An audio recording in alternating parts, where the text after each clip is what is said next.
At 5 AM on the 24th of February 2022, Kiev time, Russia invaded Ukraine. It marks the start of a potentially long and deadly conflict, with casualties at least in the tens of thousands for both sides, if it is a drawn-out military engagement. But what is the background history to this conflict? What does Russia want? Why is Russia attacking Ukraine in the first place? And how has the world responded to the attack?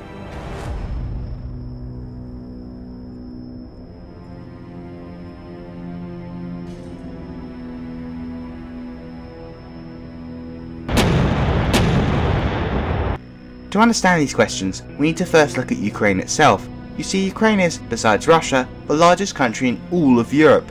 Within these borders, there are large amounts of peoples who aren't ethnic Ukrainians, most notably Russians in the eastern parts of Ukraine, along with in the disputed Crimea region of Ukraine as well.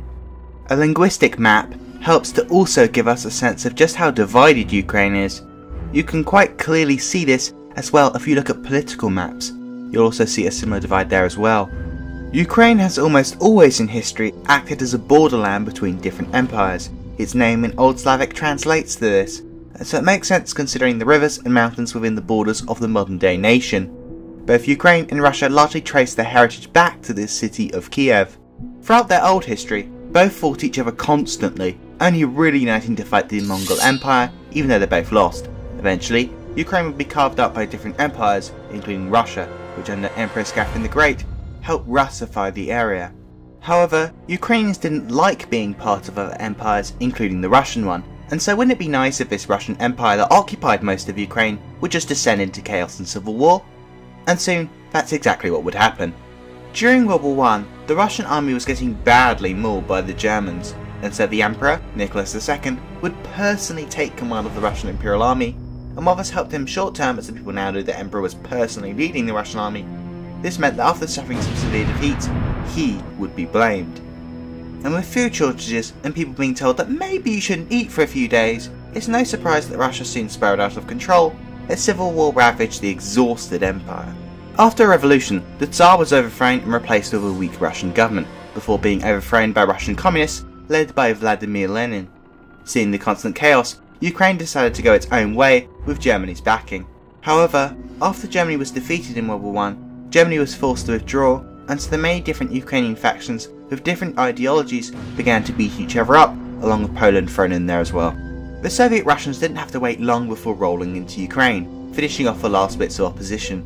They then divided up the broken country between itself and its Polish neighbour. Whilst life in Polish Ukraine for the Ukrainians was largely okay, life in Soviet Ukraine was not. In 1932, in Soviet Ukraine, something terrible was happening. People were dying in their millions because of lack of food due to bad administration. There was a famine.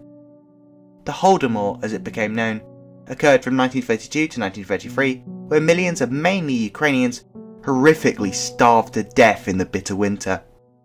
Now there's a debate in both Russia and modern Ukraine over whether this was a deliberate act, with the current Russian government largely agreeing that it happened, as there's overwhelming evidence, but claiming that it was a tragedy and not aimed deliberately at the Ukrainian population. Considering this did also affect other people in that part of the USSR, this view is also widely credited, whilst modern Ukraine's view, along with many other countries, is that it was a genocide aimed at suppressing the rising Ukrainian nationalism at the time. The Soviet government's response then was to cover it up, censoring any reports of it. And so when a few years later, a certain country invaded another certain country, Germany on the Soviet Union, and the German army advanced into Ukraine, they were largely greeted as heroes, brought on by Nazi propaganda, portraying themselves as such. And while they wouldn't get independence, many did seriously believe the Germans would help them, and so many joined the Germans in their own special units. So why am I telling this bit? Well, firstly, it helps understand the troublesome relationship between the two countries nowadays, but also helps create fears in the war right now. You see, it's not just the Ukrainian army fighting the Russia-backed separatists today, along with the Russians now themselves, but many pro-Ukrainian militia that largely act and follow their own orders. Many of these groups openly idolise these pro-Nazi Ukrainian troops, and so this is often presented in the Russian view that the government of Ukraine, which helps fund these groups, is ultra-nationalist / Nazi fascist themselves, and wishes to destroy the Russian-speaking Ukrainians in Ukraine. This also helped create a pretext for Russia to take parts of Ukraine in the past, but also to attack the rest of Ukraine now. President Putin himself claimed that his invasion was not only to demilitarize Ukraine, but also to denazify Ukraine. You see, in the past, he claimed that there was an outright genocide happening in the Donbass region, and so now Russia's special operation in the country, as it calls, is to disarm Ukraine, and so this will stop this from continuing, in his view. Ukraine's view on the conflict is that this is obviously Russia's fault, seeing as how the Russians invaded them and that they broke their promise of respecting Ukraine's borders by annexing Crimea even before that. After the independence of Ukraine in 1991, there were over 1,800 odd nuclear weapons within Ukrainian territory, and so the international community, worried about the expansion of these incredibly destructive weapons, pressured the country to give them to the new Russian Federation. So after a meeting in Budapest, Hungary in 1994, by 1996, Ukraine handed all of its nukes to Russia in exchange for the US, UK, and most importantly Russia, to respect Ukraine's territorial integrity. And so after Russia annexed the Crimean Peninsula, making it an official part of Russia, it breached this agreement, and so therefore has every right to reintegrate the Donbass region, controlled by Russian separatists, and Crimea. But with Russia's invasion of Ukraine, this seems highly unlikely that Ukraine will be able to reintegrate any of the areas, considering the power balance between the two, and Russia's direct support for separatists in the Donbass region now, by Russia recognising them as countries. Either way, both sides see themselves as the victim of the other. So that's the geography, history and the dividing narratives. But what does Russia want in this invasion? Well, firstly, some of Russia's goals have changed. Initially, it was just about the pro-Russian separatists in the east having their own autonomy, and possibly federalising Ukraine, making the central government in Kiev weak and ineffective, having little administrative control over individual Ukrainian regions. Now, Russia's goals are regime change.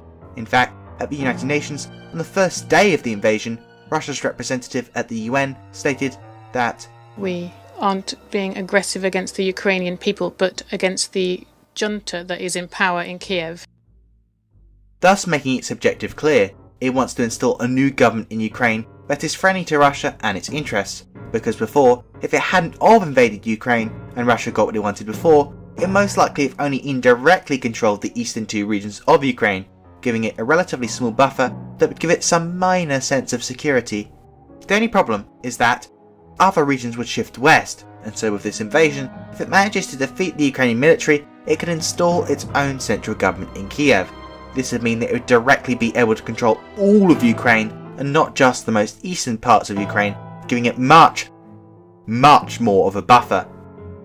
But if it doesn't manage to topple the Ukrainian government, its main objectives would be for Ukraine to recognise the current situation as permanent, but also for Ukraine to always remain neutral, joining no organisation such as the EU or NATO. But what other benefits were there to attacking Ukraine? Because beforehand, Ukraine used to have a pretty pro-Russian president, but for him extending the lease of a Russian military base in Crimea, and wanting to put Russian as the official language of parts of Ukraine, on par with Ukrainian, among other things, his popularity was, well, only really among the people of eastern Ukraine. And with an election coming up, he thought it would be best if he tried to secure a cooperation agreement with the EU to gain support in western Ukraine. However, this was soon suspended in November of 2013. The crisis seemed rapidly spiraled out of control, and people began to get killed by security forces, causing widespread anger and rioting. Soon, the pro-Russian president fled to Russia, and a government that was generally a lot friendlier to the West sprang up, wanting to join NATO. Which brings us to our next point, NATO enlargement. So firstly, what is NATO? Well, NATO is a defensive military alliance that aims to protect any country that joins it from another country that attacks it. So for example, if Sweden for whatever reason invaded NATO Norway today, then all NATO countries would see it as an attack on them, and would attack Sweden to protect Norway. Russia has always seen Ukraine as kind of its own backyard. It doesn't feel comfortable with an alliance that only sprang up in the first place to counter its predecessor, the Soviet Union, on yet another border with it. In land that was historically in its sphere of influence, it really doesn't like the alliance expanding. Look at this map of NATO. Upon its founding in 1949, at the time there were only a few countries as part of the alliance. As the years went on, and as the alliance expanded, the Soviets offered to join the alliance but were rejected, and so feeling threatened, they formed their own alliance. the Warsaw Pact. Eventually, however, from 1989 to 1991, the Warsaw Pact and the Soviet Union itself dissolved, and so during this collapsing period, they allegedly gained a verbal guarantee that this NATO alliance wouldn't expand into its former Warsaw Pact allies. The problem was, it was never put in writing. The following years saw more and more countries previously under their influence join the Western Alliance. Russia really doesn't want this to happen to Ukraine, considering that it used to be such an important part of the Soviet Union and would be easily the longest NATO border Russia would have to guard, worrying Putin and the rest of the Russian political elite. This brings us to our final point of this segment. You need to understand the man himself behind the Russian invasion, President Vladimir Vladimirovich Putin. He was once a part of the KGB, the Komitet Gosударственной Безопасности, meaning Russia's State Security Committee. This means he comes from a secretive background. However, his views on Ukraine certainly aren't hidden. Whilst Ukrainians see themselves as having a similar identity to Russians, Putin sees Ukrainians and Russians as a single people, a single nation with a shared history, set of beliefs and traditions. He once stated that modern Ukraine was made by Russian communists and isn't a legitimate nation. But Vladimir Putin is also a fierce Russian nationalist. He called the collapse of the Soviet Union in 1991 as the greatest geopolitical catastrophe of the century, arguing that now millions of his fellow Russian co-patriots found themselves outside Russian territory. In 2014, his takeover of Crimea was largely welcomed by the pro-Russian Crimean population. His approval rating skyrocketed. Although he was sanctioned, he managed to hold on to power and even get a small handful of countries on his side, agreeing with him that now Crimea is a part of Russia, despite most of the world not agreeing with the annexation. Lastly, how has the Western world responded? Well, the individual NATO countries along with pro-American allies elsewhere's response has been largely the same, with most of all the countries wanting the harshest possible sanctions on Russia. And while there was a strong divide initially on how to respond to the Ukrainian fears of an attack by Russia in NATO, now that Russia has actually done it, the response from some NATO countries has gone even further, with many countries, especially ones bordering Ukraine, accepting hundreds of thousands of Ukrainian refugees. Poland especially has accepted nearly 2 million from Ukraine so far. China and Iran have blamed the West for the tensions due to the NATO expansion, whilst Georgia, a country Russia invaded in 2008, has sided with Ukraine. Belarus has taken Russia's side and has allowed Russian troops through its territory. It has stated that none of its own Belarusian troops are involved in the operation, although this could change.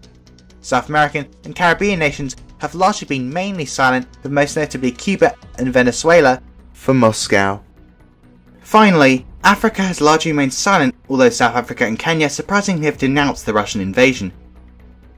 Domestically within Russia, police have also arrested numerous anti-war protesters in Moscow, leading to a largely silent response from Russian opposition groups.